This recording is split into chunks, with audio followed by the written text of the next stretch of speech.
akan pulang. Orang yang merantau itu pasti pulang. Kalau yang tidak pulang itu bukan perantauan, ya, bukan perantauan lagi saja. Tapi hiduplah kamu di dunia itu seperti perantau. Ya. Nah, kalau merantau yang paling dibanggakan kalau pulang apa? Ya. Yang paling dibanggakan kalau kita pulang apa? Senang gitu kalau pulang itu apa kira-kira yang dibawa? Dolar ya. Iya, bawa cerita. Ya. Apalagi yang paling bahagia kalau kita pulang, kalau merantau? Oleh-oleh yang cukup gitu ya. Ya. Jadi 2 bag gak cukup ya. Iya. Ya, jadi hidup itu merantau. Tidak lama bertahan kita hidup di situ, karena kita akan segera pergi. Dan karena itu dalam perantauan harus banyak rambu-rambu dalam perjalanan sehingga kita sampai ke tujuan. Jadi ada cerita kemarin, ini cerita ada saudara kita dari Indonesia mau pulang ke Jakarta. Nah, ikut di waktu itu pakai penerbangan Al-Ittihad dari Jeddah. Karena dia nggak tahu kemana, seatnya di mana, gate-nya di mana gitu ya. Dia ikut saja orang Indonesia yang ada di depannya. Ternyata temannya mau ke Toronto, yang orang yang mau diikuti. Dia ikuti terus gitu ya, Ya. Udah sampai yang teman yang mau ke Toronto ini kenapa ini Mbak ini kok ikut kita terus sebelah kali tanya, Mbak mau kemana? Mau ke Jakarta? Oh sekarang nggak ke sana, mau ke Toronto. Gitu. Kalau nggak tahu di mana tempatnya nggak akan sampai. Karena itu dalam perjalanan perlu bekal dan untuk pulang juga perlu bekal. Dan perjalanan begini, hidup ini kita perlu bekal, yaitu ibadah. Dan nanti untuk kita simpan nanti untuk kita pulang perlu bekal. Tanpa bekal kehidupan itu pasti akan merugi. Tanpa bekal. Nah, cuman orang yang berjalan ini macam-macam ketika hidup ini. Dalam perjalanan ini, orang yang dalam perjalanan hidup ini, musafir ini, kira-kira 4 lah kira-kira ini. Ada yang paling parah adalah tidak tahu yang mereka kerjakan apa. Jadi dalam perjalanan itu dia nggak tahu arah. Ya. Dari awal tuh nggak ada panduan betul, mau arahnya kemana. Wah itu kira-kira nyampe nggak? Kalau dari awal sudah nggak tahu arahnya, pasti nggak nyampe. Ada nggak orang yang hidup ini nggak tahu arah sama sekali? Makan, minum, tidur, makan, minum, tidur. Makan, minum, kerja, tidur. Tiap hari hanya itu. Gak tahu kira-kira sebenarnya apa sih hidup itu. Tapi ada juga yang ini masa kecilnya dia diajarkan agama, diajarkan Islam, tapi ketika sudah besar dia ternyata kehilangan arah. Pergi kemana gitu ya, kehilangan arah dia. Akhirnya dia tersesat jalan, kehilangan arah. Tapi malu bertanya, nggak mau. Sesat di jalan. Ya akan sesat di jalan. Orang yang kehilangan arah di tengah jalan malu bertanya, sampai nggak? Nggak sampai juga. Tapi ada juga tahu arah, ya, tahu tujuan, tapi nggak mau taat dengan aturan. Ini kalau mau ke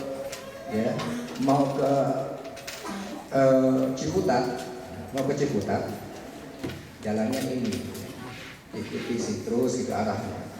Cuman dia nggak mau taat, nggak mau ikut aturan. Pas ikut jalan ini loh, ini dia sendiri. Kalau tanya, kira-kira nyampe nggak?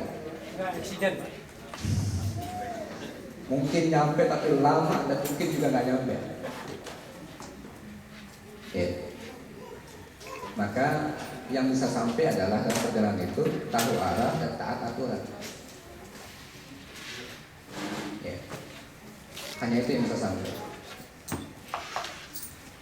Nah, tipologi manusia dalam perjalanan kayak begitu kira-kira.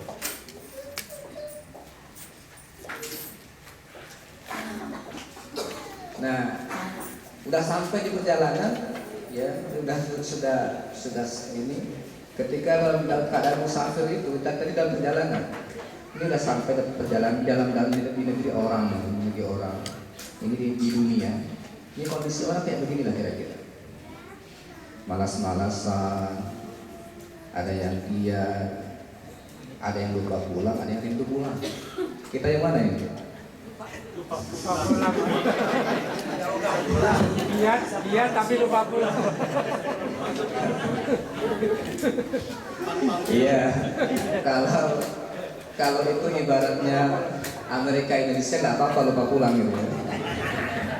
Tapi kalau ini adalah kehidupan dunia diibaratkan musafir, saya kira nggak ada orang yang dari itu pulang tuh ya. Bagaimanapun ternyata tanah kelahiran itu punya apa? Punya daya tarik. Dimanapun keadaannya, kondisinya kayak apapun. Ya. Ya. Contohnya saya katanya. Iya. Itu nggak bisa itu. Bagaimanapun keadaan enaknya negeri orang, pasti ada rindu suatu waktu ingin pulang. Dan begitulah sebenarnya kampung akhirat. Terus kalian seharusnya kita rindu. Cuman sebagian orang lupa pulang, padahal dia harus pulang. Karena kita berasal dari tanah dan pasti akan kembali ke tanah. Ya, ini kondisi ini. Kebanyakan dalam, nggak banyak, insya Allah. Tapi banyak orang yang lupa pulang. Terlalu asyik dengan dunia, lupa pulang. Seharusnya adalah rindu pulang ini. Nah ini, terus sekalian, maka sebenarnya. Nah ini sebenarnya bekal yang paling baik adalah ibadah. Cuman kadang-kadang ada orang yang begini dalam ibadah ini salah memahami ibadah sehingga kadang-kadang orang yang beribadah pun macam-macam. Taat baik, taat dalam tanda kutip tapi jahat. Tidak taat tapi baik, ya. Tidak taat jahat. Kira-kira yang mana yang bagus? Iya.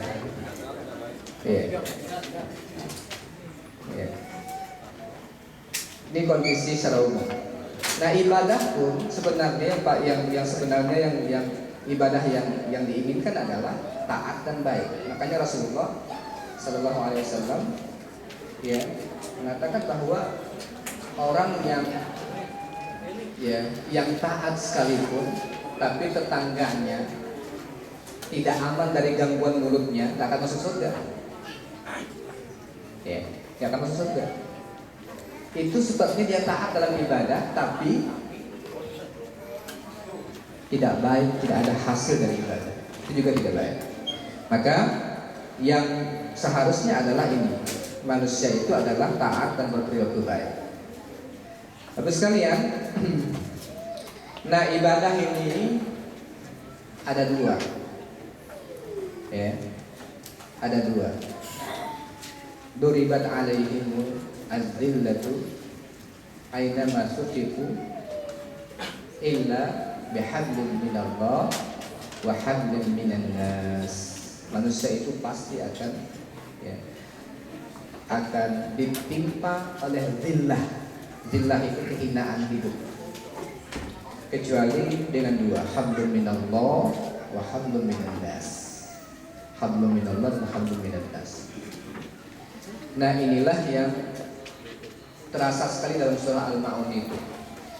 Ara'aital ladzi yukadzibu bid-din fadzalikal ladzi yad'ul yatim wa la yahuddu 'ala ta'amil miskin fawailun lil musallin alladzina hum 'an salatihim sahun alladzina hum yura'un wa yamna'una ma'un. Ya, jadi dianggap pendusta agama tuh kalau tidak punya kepedulian sosial, dianggap pendusta agama kalau tidak berperilaku sosial. Jadi ibadah itu dua-dua. Bahkan dalam hadis, dalam ayat itu wayamnaun al-ma'un, dan mereka nggak mau al-ma'un, yamnaun itu nggak mau melakukan al-ma'un. Ma'un itu artinya kalau bahasa ahli tafsir hal-hal yang sepele, namanya mangkok, piring, gelas gitu ya. Tetangga pinjam, nggak mau nggak mau. Kok apa saja yang itu dia betul-betul nggak mau kerjasama sama orang. Pelitnya itu, kikirnya keterlaluan gitu ya. Pinjam sendok aja nggak boleh. Gitu ya. Ibu-ibu ya Pak? Hah? Nggak tahu ya. Iya. Jadi al-ma'un itu hal-hal sepele, hal-hal sepele, barang-barang sepele itu dia nggak mau. Tidak ada care terhadap sesama, itu nggak ada sama sekali. Itu ma'un, yang tahu al-ma'un. Nah itu ibadah. Dua-duanya harus kita lakukan. Tapi ada ibadah yang paling utama yang perlu sekali dapat perhatian kita, yaitu sholat. Tentu sekalian, ini yang paling utama. Ibadah ini modal pertama. Quran ini yang paling pertama. Dalam keadaan apapun, yang namanya sholat dalam Islam sampai mau meninggal dunia pun nggak mampu apa-apa pun harus sholat. Oke. Ini ibadah ini sejak umur 7 tahun sampai meninggal dunia. Ya. Kondisi kita apapun keadaannya menyesuaikan dengan kewajiban kita. Silahkan kondisi kita kayak apa, tapi namanya kewajiban ini tidak bisa ditinggalkan. Kita perlu untuk berpikir keras bagaimana supaya sholat kita tetap bisa kita laksanakan. Kita harus berpikir keras, mencari cara. Ya, karena kondisi kita mungkin tidak sama, tapi dengan keinginan kita yang kuat untuk melaksanakan kewajiban, insya Allah ada jalan. Wa may yattaqillaha yaj'al lahu makhraja. Pada yang taat, takwa kepada Allah itu ada jalan. Ada jalan. Ya. Kalau di Indonesia kan gampang ya. Salat di mana aja, masjid ada, kemana ada. Ya. Kerja juga bisa menyesuaikan dengan waktu. Mungkin di sini tidak selalu seperti itu, tapi kalau kita punya keinginan yang kuat untuk itu, insya Allah ada jalan. Ada jalan. Nah, ini adalah modal buat kita dalam ketika membaca Iyyaka na'budu wa iyyaka nasta'in. Ya. Iyyaka na'budu wa iyyaka nasta'in. Terus sekalian, ini ibadah yang penting sekali untuk kita lakukan.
adalah makhluk yang memiliki benak, cemas, dan mengharap.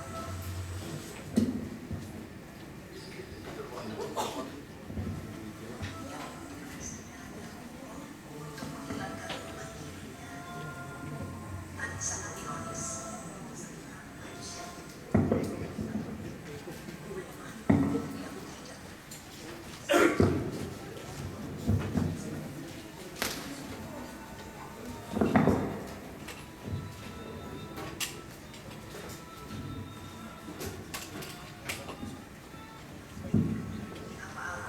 Walau setipis kulit air pun, jika kamu meminta kepada mereka, mereka tidak akan mendengar permintaanmu. Kalaupun mereka mendengar, mereka tidak akan memperkenankan permintaanmu. Hai manusia, kamu itu orang-orang miskin, sangat butuh kepada Allah, dan Allah Maha Kaya lagi Maha Terpuji.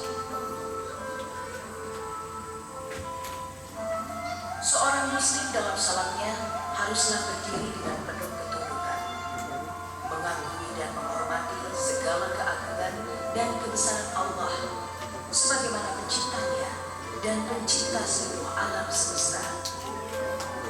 Manusia adalah makhluk yang amat kecil dan lemah. Ia harus bersimpuh di hadapan Allah yang Maha Agung, yang menguasai segala sesuatu, mengatur semua yang ada di langit dan di bumi, yang menentukan kehidupan dan kematian, memberi rezeki, dan menentu segala yang menimpa, baik kebaikan maupun bencana. Berdirinya manusia di hadapan Allah dengan khusyuk dan tunduk akan membekalinya sebuah tenaga jiwa yang menimbulkan dalam diri perasaan tenang, hati yang damai, dan jiwa yang tenteram. Sebab dengan sholat yang khusyuk, manusia menyerahkan seluruh jiwa dan raganya kepada Allah Subhanahu wa Ta'ala, berpaling dari semua kesibukan dan problem dunia, dan tidak memikirkan sesuatu kecuali Allah dan ayat-ayat Al-Quran yang dibacakannya.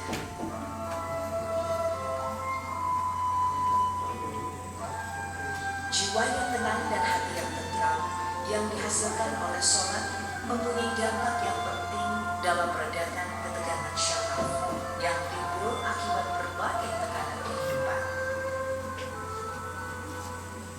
Seorang dokter terkenal telah melakukan penelitian tentang sholat, dan ternyata dalam sholat terdapat komponen tidur terpenting. Artinya, sholat adalah istirahat paling sempurna. Keadaan tenang atau santai merupakan sarana yang digunakan oleh sebagian ahli psikoterapi modern dalam menyembuhkan berbagai penyakit jiwa.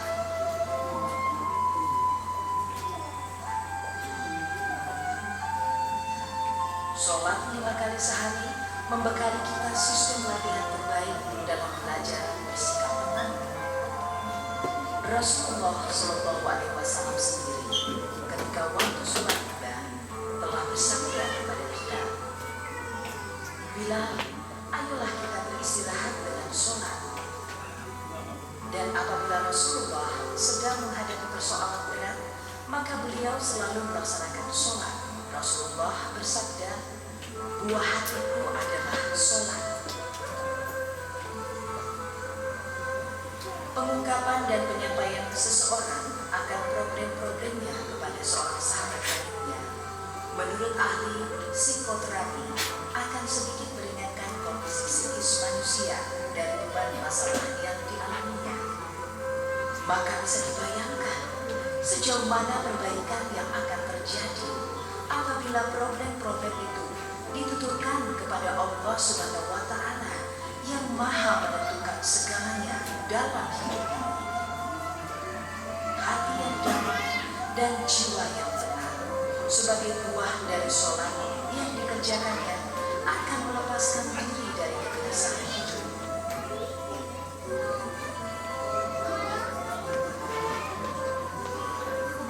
Sebagaimana firman Allah,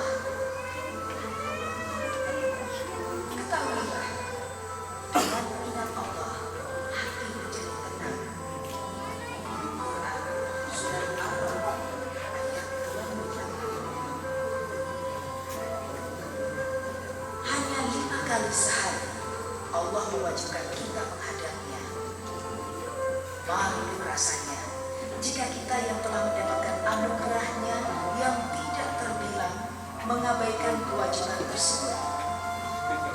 Apalagi sholat sebenarnya merupakan kebutuhan kita, karena Allah tidak akan pernah merugi sedikit pun kalau kita tidak menghadapnya.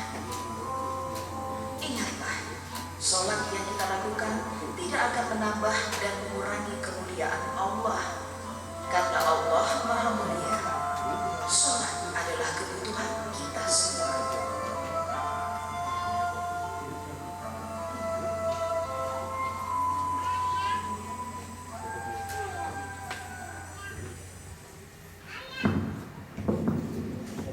Terus kalian itu sholat ya.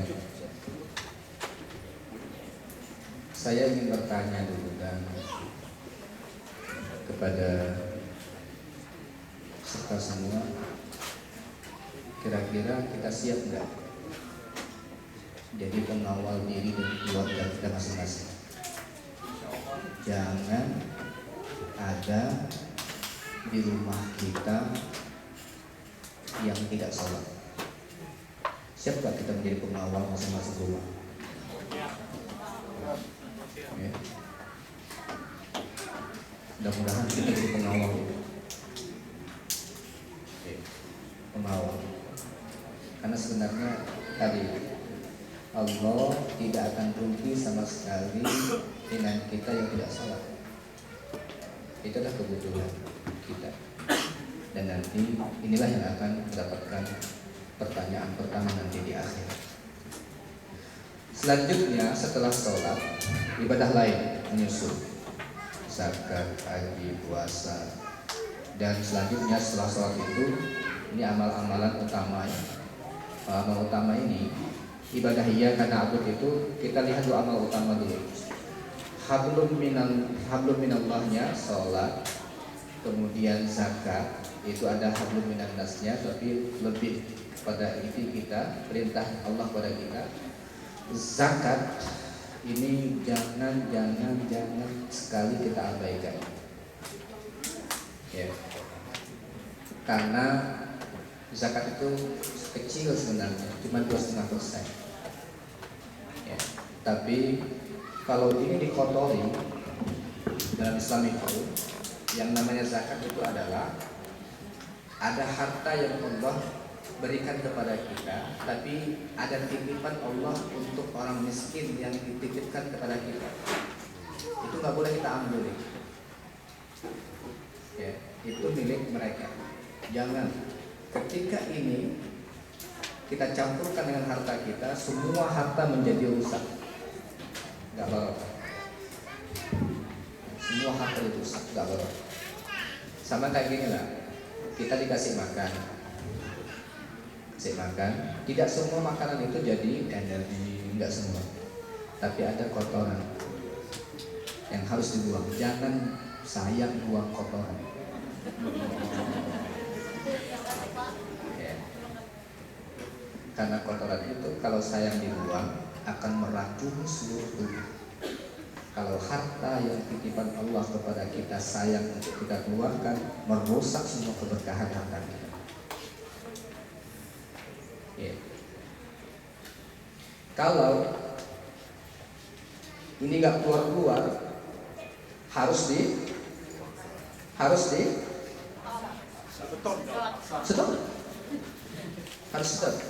Makanya konsep zakat itu kalau orang tidak sukarela menyerahkan, negara boleh mengambil. Ya. Negara boleh mengambil. Khud min amwalihim, ambil. Zakat itu membersihkan harta kita, membersihkan jiwa kita. Karena itu segera pisahkan, segera pisahkan. Ini kalau tidak seperti itu berat. Insya Allah dengan cara seperti ini kita akan mendapatkan keberkahan dari harta kita. Apalagi kalau lebih dari itu, ya. Sumur itu Semakin diambil airnya semakin jernih, semakin banyak yang keluar. Dan konsep Islam la yanqusu malun minas shadaqah. Enggak ada namanya konsep harta itu berkurang karena sedekah, enggak ada. Enggak ada. Oh, imam lebih menggalang zakat ya. Oh, iya. Iya. Jadi itu harus diambil. Harus diambil. Insya Allah mudah-mudahan zakat yang kita ambil, yang kita ini, dan harus mengupayakan ada yang memanage. Kalau sekarang ini zakat itu ketika dimanage fungsinya luar biasa ya. Banyak sekali keberkahan. Dompet Duafa Indonesia sekarang punya sekolah berkualitas internasional dengan harta zakat dan sedekah. Itu untuk orang yang tidak mampu sama sekali tapi ya, punya kemampuan intelektual tinggi, mereka sekolah di situ, dan nanti ke depan mereka sudah selesai sekolah akan membiayai sekolah itu. Sekarang ya levelnya internasional, jadi lebih besar kualitasnya, bagus sekali. Di Parung. Nah itu banyak sekali manfaat, banyak sekali manfaat.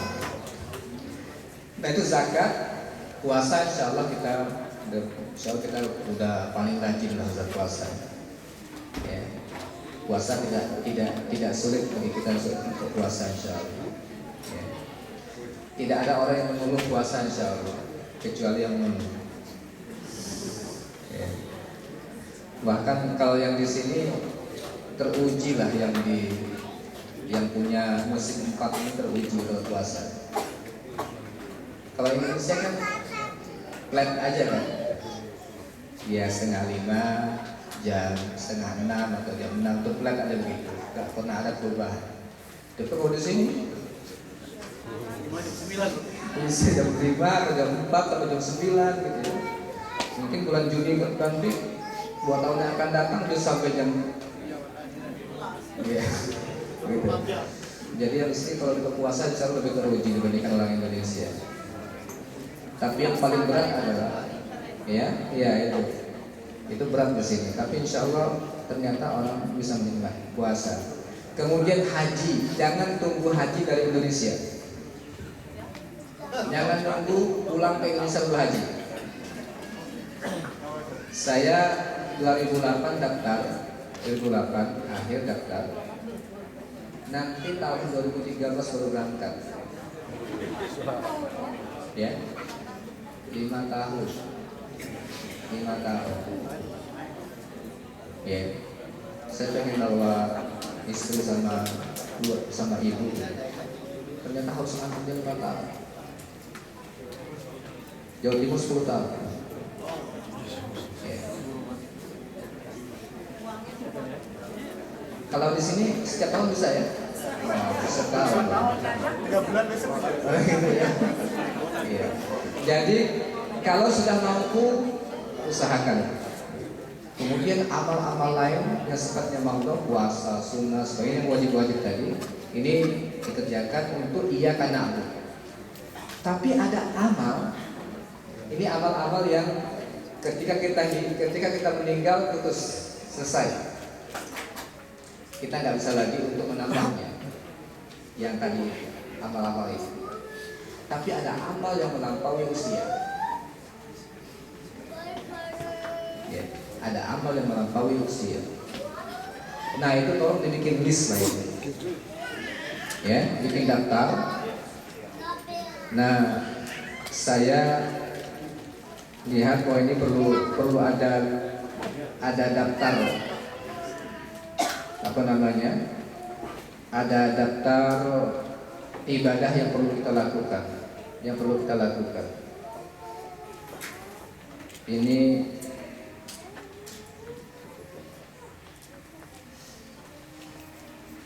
yang tadi itu ibadah-ibadah utamanya. Ya, ini ibadah-ibadah utamanya. Rukun Islam tadi ibadah utama. Ya. Tadi yang 3, 4, 5, 2, 3, 4 ini ibadah-ibadah yang melampaui usia. Melampaui usia. Sedekah jariyah, ya, mendidik anak dan generasi, mengembangkan ilmu yang bermanfaat. Ini tolong dirancang sejak sekarang. Dan kalau sudah ada, kita kembangkan. Ya. Dulu orang Arab bangga betul kalau mereka bisa bangun masjid. Karena bangun masjid itu adalah akan dibangunkan oleh Allah, ya, istana di surga. Dan insya Allah mudah-mudahan juga di Washington dalam waktu dekat akan ada masjid. Insya Allah. Saya datang ke sini dapat sejarahnya gitu ya. Ada rapat yang insya Allah ya, tujuannya untuk bangun masjid. Ya Bu. Saya baru datang dari India, bangsa di India. Iya. Tetapi umat Islam wanita tidak diperbolehkan sembahyang di masjid. Saya nggak tahu karena nggak tahu itu. Lihat aja Mekah, Madinah itu kan kiblat Bu ya. Mekah, Madinah itu kan kiblat. Jadi itulah kadang-kadang ya kita perlu memahami secara itu. Nah, ada sedekah jariyah. Ini kita perlu merancangnya. Apa yang kira-kira setelah kita meninggal dunia yang pahala itu tetap mengalir ke kita. Wah, itu perlu kita rancang. Jangan sampai kita meninggal dan kita mampu, ternyata kita sayang untuk beramal kayak begitu. Ya.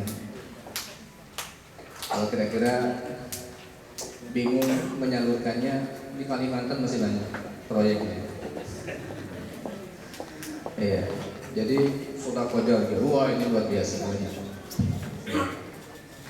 Kemudian mendidik anak dan generasi, karena mereka lah yang akan melanjutkan ini, dan doa mereka insya Allah jangan diabaikan generasi, jangan diabaikan generasi. Jangan sampai ada orang atau anak kita meninggal dunia, anak kita nggak bisa mendoakan kita, lalu ngirim orang untuk dibayar orang untuk mendoakan kita. Itu temporal sifatnya.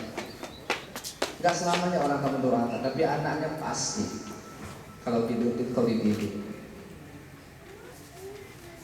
Nah ini, ya, ini pastikan betul. Nabi Ibrahim kualitasnya nabi, Nabi Ishak kualitasnya nabi.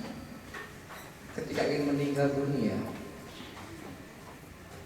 pertanyaannya, apa yang akan aku sembah setelah meninggal? Itu nabi kualitasnya. Ya.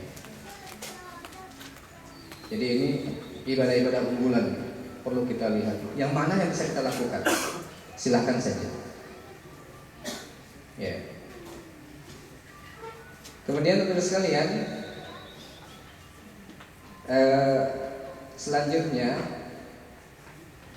selanjutnya, nah coba.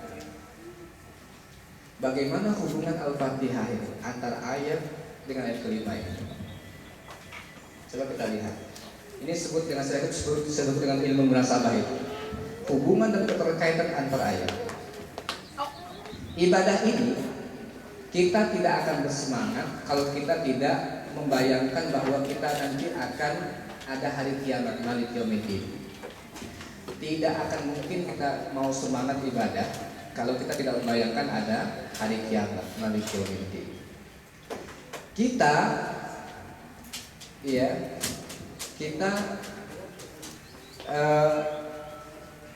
tidak akan bisa untuk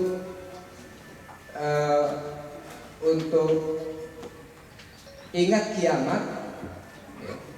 kiamat kecuali kalau kita yakin betul bahwa ini adalah bagian daripada skenario Allah Subhanahu wa taala besar terhadap bahwa Dia itu maha segalanya.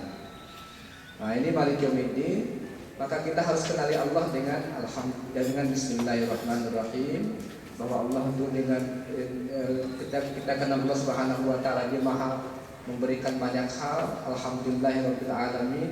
Dia memberikan perhatian dalam segala hal dengan Ar-Rahmanir Rahim, dengan Malik Yaumiddin, lanjut kepada Iyyaka na'budu wa iyyaka nasta'in. Nah, jadi ibadah tidak akan kuat kita kalau kita tidak ingat dengan hari kiamat. Maka hubungannya kuat sekali antara Iyyaka na'budu dengan Iyyaka nasta'in. Antara Iyyaka na'budu wa iyyaka nasta'in dengan Malik Yaumiddin, di hubungannya. Kenali Allah, baca kelemahan diri, ingat kematian, dawamkan istighfar, dan mulailah sekarang ini. Nah, setelah ibadah baru Iyyaka nasta'in. Ya, Iyyaka nasta'in. Kalau pelatihan di Indonesia, saya sampai mengajarkan sholat, Pak, Bu. Saya langsung praktek bagaimana tata cara sholat, karena di sana orang awam sekali dengan ini. Kalau sini kan insya Allah semua sudah saya yakin itu, jadi nggak perlu ya itu. Sudah biasa. Ya, waktunya ya. Jadi sampai begitu saya kalau di Indonesia, dan alhamdulillah ingin ketika mereka pulang mereka merasakan itu. Langsung mereka bisa praktekkan. Jadi setelah kita ini baru kita berdoa kepada Allah Subhanahu wa taala.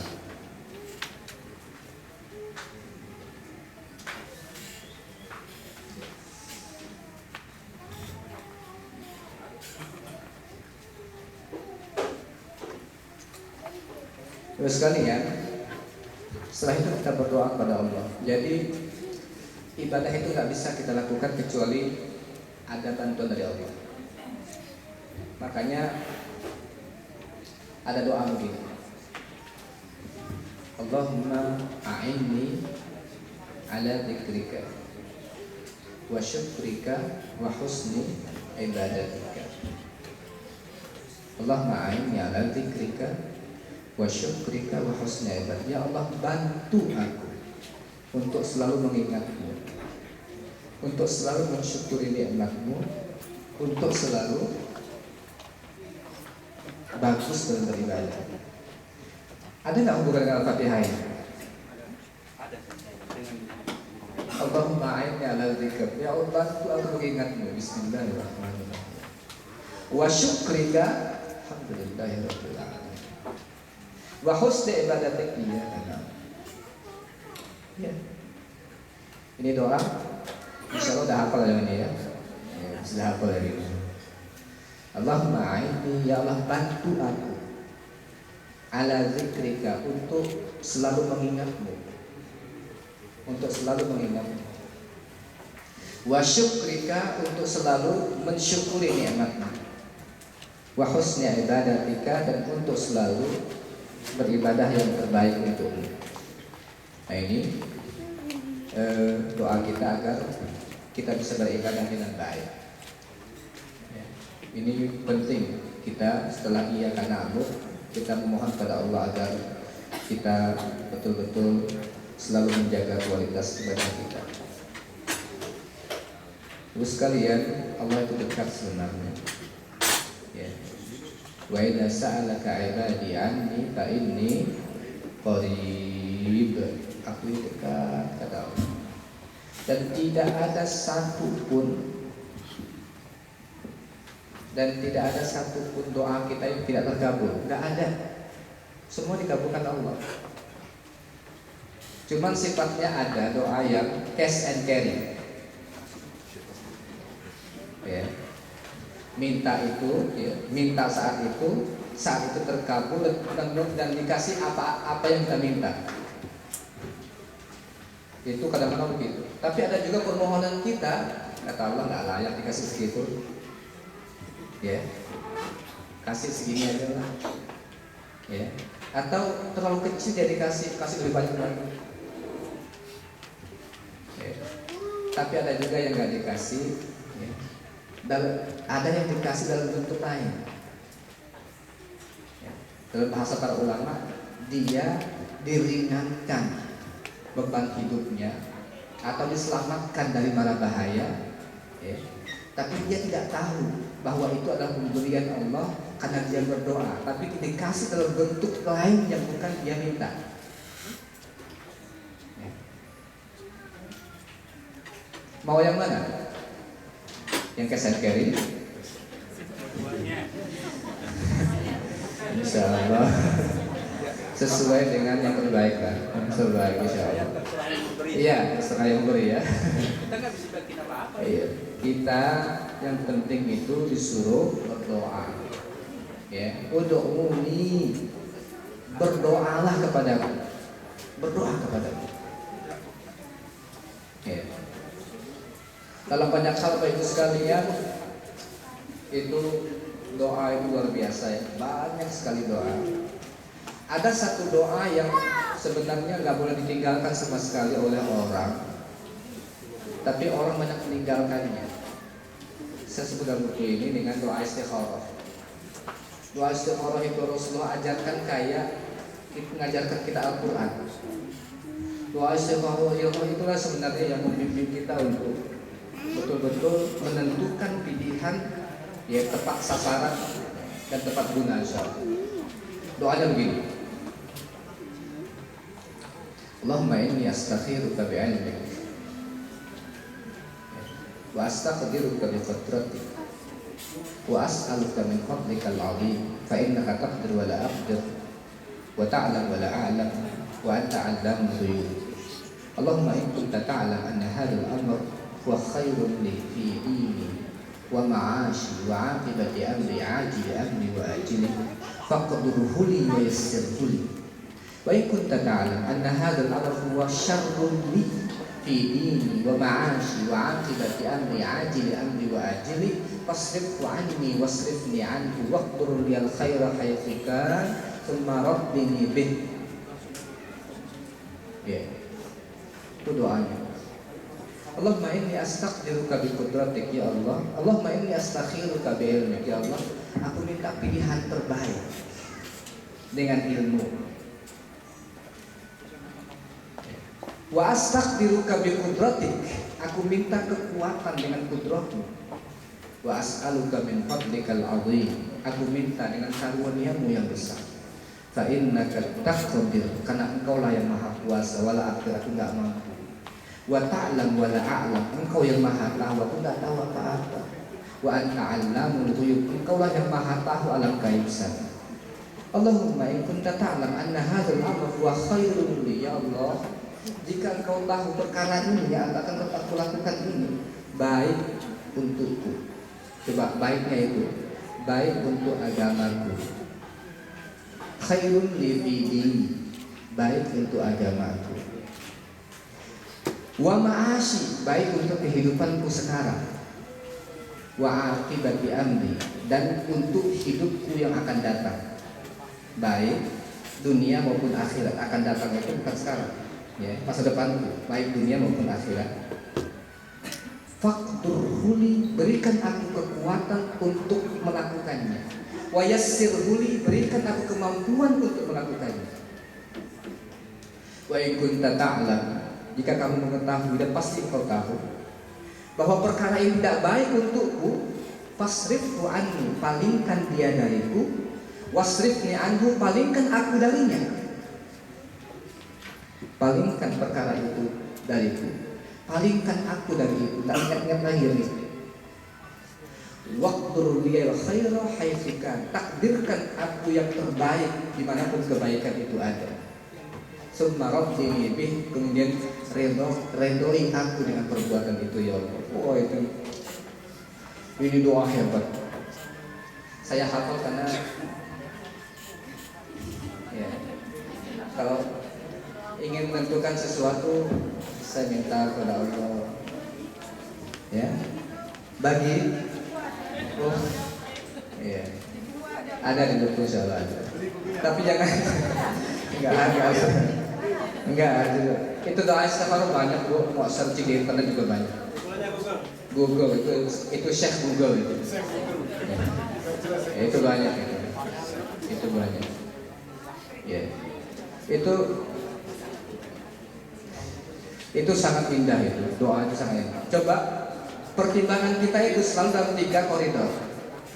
Jika engkau tahu dan engkau maha tahu bahwa perkara ini baik untuk agama, baik untuk untuk kehidupanku sekarang, baik untuk masa depanku, baik masa depan dunia maupun akhirat, berikan aku kekuatan untuk melakukannya. Ya. Cari jodoh juga. Termasuk dari jodoh. Kayaknya Pak Saya belum dapat jodoh. masa Pak Donald cari jodoh lagi.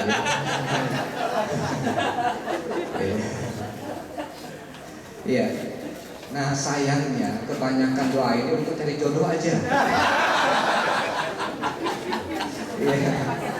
Padahal itu bukan hanya untuk cari jodoh. Doa untuk orang di atas 40 tahun ya. Oke. Iya. Ini bagus sekali. Ya, pertimbangan kita. Jadi kalau mau nyari mantu juga baik agamanya, baik dunianya. Agama dulu atau baru dunia. Sekarang itu banyak calon menantu menjadi takut karena pertanyaan pertamanya bukan agamanya dulu. Ya. Kerja apa? Iya. Itu pertanyaan. Bangga. Iya.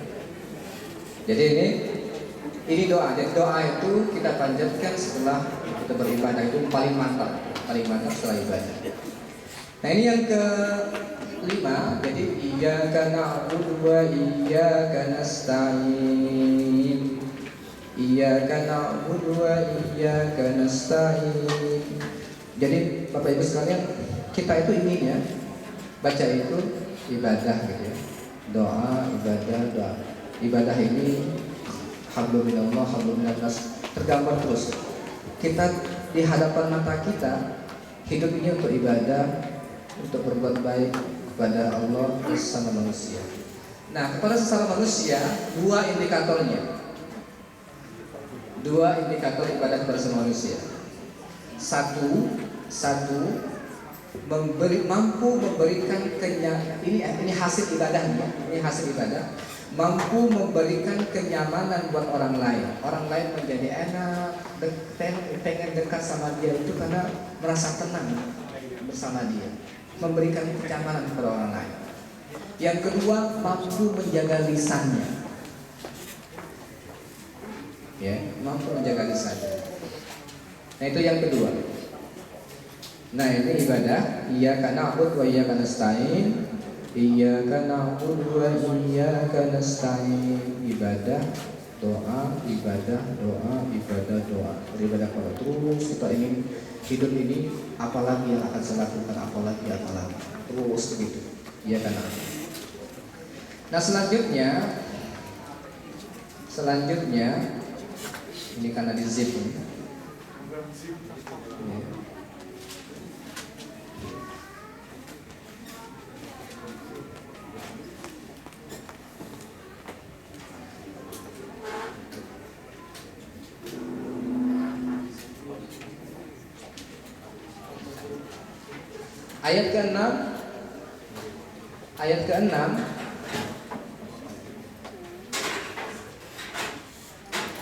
Ayat ke-6 apa?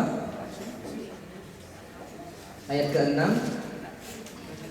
Ihdinas siratal mustaqim. Ihdinas siratal mustaqim. Kata ihdi apa artinya? Ihdi. Tunjukilah. Iya. Ihdi itu tadi kata hidayah. Hidayah itu semacam ya, hada itu petunjuk, ya, memberikan petunjuk.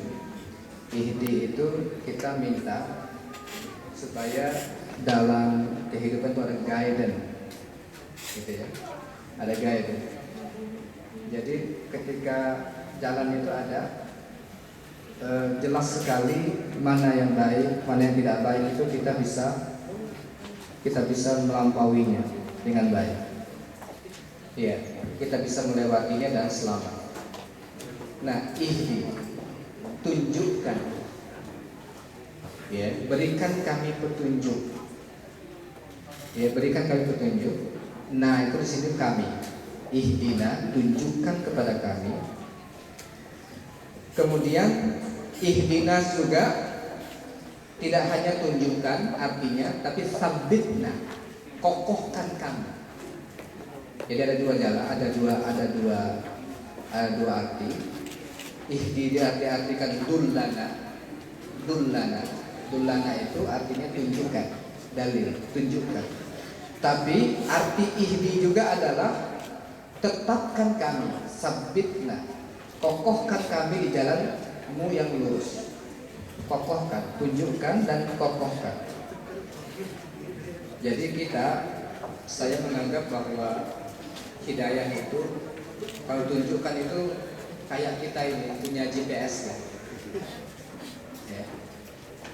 Kita menuju kemana itu kita selalu dapat panduan itu. Terus kita dengan ihdina itu connect terus dengan Allah. Connect dengan Allah dapat panduan terus, oh ke sini jalannya, turn left, turn right, terus gitu ya. Jadi ada panduan seperti itu. Minta ditunjukkan selalu.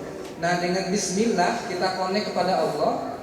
Dengan ibadah ya, tadi kita berdoa kepada Allah, dan doa yang paling utama adalah minta petunjuk dan minta ditetapkan petunjuk. Itu doa paling utama tuh, Pak. Itu doa paling utama. Agar kita tidak disconnect dengan Allah dalam setiap kehidupan dan setiap aktivitas. Selalu on. Kayak guidance dengan GPS kita.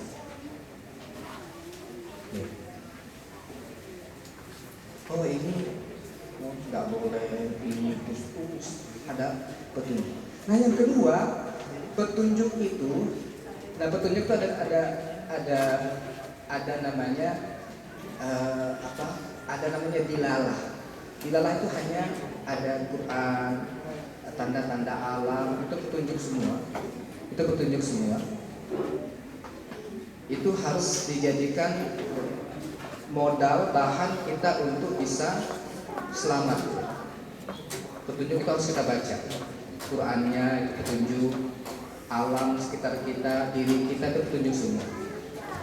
Tapi ada namanya dilalah, ada namanya taufik. Taufik itu kemudahan yang diberikan Allah untuk membaca dan menjalani petunjuk.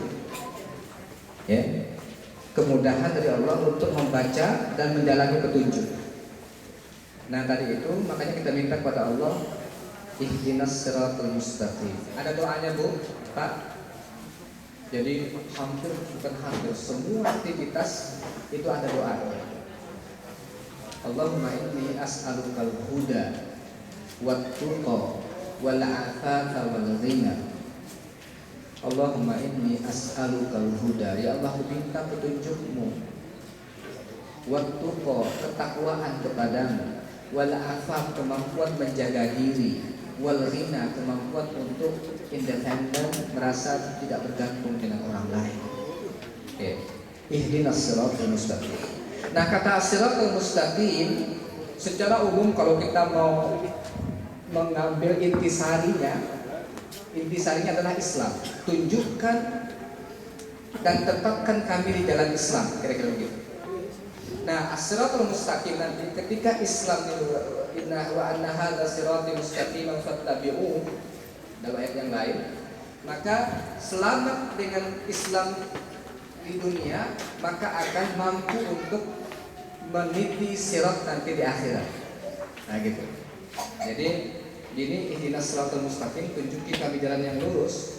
Maksudnya di dunia adalah supaya kita tetap dalam Islam, bertahan dalam agama kita, mampu untuk membaca mana yang baik, mana yang buruk, mana yang boleh, yang tidak boleh. Selamat di dunia, nanti insya Allah bisa meniti sirat di akhirat. Ya, gitu. Ihdinas siratal mustaqim, tunjukkan. Yang berat adalah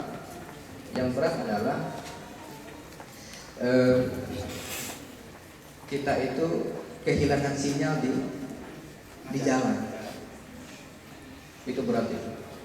Kehilangan sinyal di jalan. Ya itu yang kita minta. Kenapa kita perlu berdoa kepada Allah setiap waktu? Karena kita minta selalu connect dengan Allah. 17 kali minimal sehari kita connect dengan Allah. Ihdinas siratal mustaqim. Saya kalau di Indonesia punya ini Bu. Pak. Wah, ini olahraga ajaib nih ya. Ini olahraga ajaib. Ya, ini dimainkan kemarin di Toronto. Ada saya bawa teman ini uangnya nggak cukup. Lebong. Orang naik di situ. Luas. Orang naik di sini. Saya main kemarin. Ini ternyata ini sebenarnya Al-Fatihah ini. Al-Fatihah saya rumuskan dalam bentuk permainan. Ta'awuz dulu, ya istighfar. Nah, ketika dia basmalah, dia mengamalkan terus naik tangga, gitu ya. Tapi dalam perjalanan kehidupan ini kehidupan kadang-kadang ada merahnya, ada ranjau-ranjau. Ya, di sini tidak adil, mungkin ada berniat membunuh orang, curang, berjudi, narkoba, miras, selingkuh, ya, durhaka sama orang tua, ya. Itu antara yang paling parah tuh syirik. Syirik kalau kena langsung turun. Ya, harus istighfar. Nah, yang di Toronto itu ada ibu satu. Dia main ini. Udah dia paling cepat naiknya, tapi 2 kali kena syirik mirahnya. Ya, udah. Iya. Iya, jadi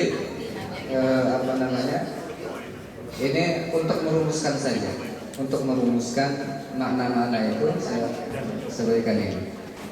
Nah, dalam kehidupan kita ranjau-ranjau ini hati-hati. Nah, kata ya Umar diskusi dengan temannya tentang kata takwa. Takwa itu adalah katanya kemampuan kamu untuk meniti jalan dan kamu bisa di tengah-tengah jalan yang berduri, kamu bisa selamat dari menjalani jalan yang banyak penuh onak duri itu. Jadi takwa itu kemampuan untuk meniti jalan yang penuh onak duri dan kamu selamat. Ya. Ini duri. Kita bisa di antara duri itu kita bisa lewat sehingga tidak. Dan kalau kena kita sakit. Nah, saya alhamdulillah kemarin ketika nanya ini, bagaimana perasaannya kalau kena merah? Nggak enak. Nah, kalau nggak enak itu artinya imannya masih hidup. Imannya masih hidup. Tapi kalau sudah mati rasa, melakukan maksiat nggak ada rasanya lagi.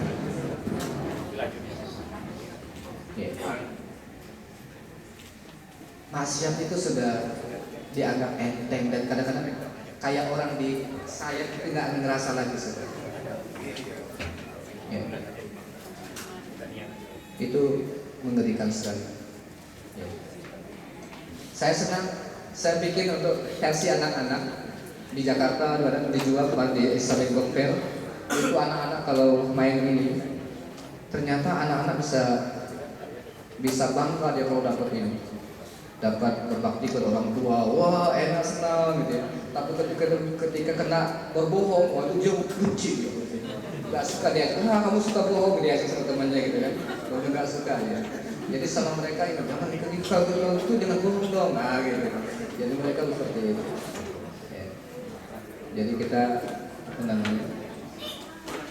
cuman ini saya katakan bukan sekedar game, tapi ya mengingatkan saja. Cuman saya kadang-kadang nggak enak juga. Ada sebagian pelatihan ternyata dia ikut main, ternyata sesuai dengan kehidupannya. Cuman dia ngaku setelahnya, Ustaz. Ya, dia ngaku dia. Ya. Ini seperti permainan itu ihdinas siratal mustaqim. Tapi intinya adalah ihdinas siratal mustaqim itu artinya adalah kita minta petunjuk kepada Allah supaya terus bertahan dalam jalan yang lurus dan selalu dipandu di jalan yang lurus. Karena waktunya tidak banyak. Cara bagaimana kita supaya mendapatkan panduan, amalkan 1, 2, 3, 4, 5. ayat 1, ayat 2, ayat 3, ayat 4, ayat 5, insya Allah kita istiqomah jalan yang lurus. Gitu Bu caranya. Jadi ihdinas shiratal mustaqim itu diraih dengan ayat, selalu ingat Allah, dengan connect pada Allah, Bismillahirrahmanirrahim, dengan syukur pada Allah, alhamdulillah, selalu bersyukur nikmat Allah, dengan Ar-Rahmanir-Rahim, dengan Maliki Yaumiddin, dengan Iyyaka na'budu wa iyyaka nasta'in. Insyaallah kita akan istiqomah. Nah, gitu konsepnya. Konsep Al-Fatihah ini. Dan terakhir yang ketujuh.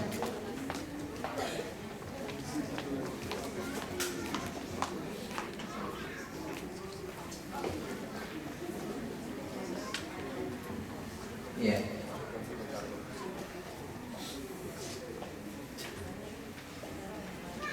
Yang ketujuh, siratal ladzina an'amta 'alaihim ghairil maghdubi 'alaihim waladdallin. Yaitu jalan orang-orang yang memberikan nikmat kepada mereka, bukan orang-orang yang kau mukai, bukan pula jalan orang yang sesat. Saya hanya katakan di sini bercermin, yaitu agar kita bisa selalu berada di jalan yang lurus, kita harus punya contoh. Kita harus punya contoh. Gak bisa hanya baca Quran, ya. Baca Quran lalu ingin menerapkan apa adanya yang di Quran itu. Gak boleh. Gak bisa. Karena itulah Rasulullah diutus untuk mencontoh dan memahami Al-Quran. Kalau orang hanya sekedar baca Quran, lalu baca begini, aqimis sholata liduluki syamsi ila ghasaqil laili wa qur'anal fajr,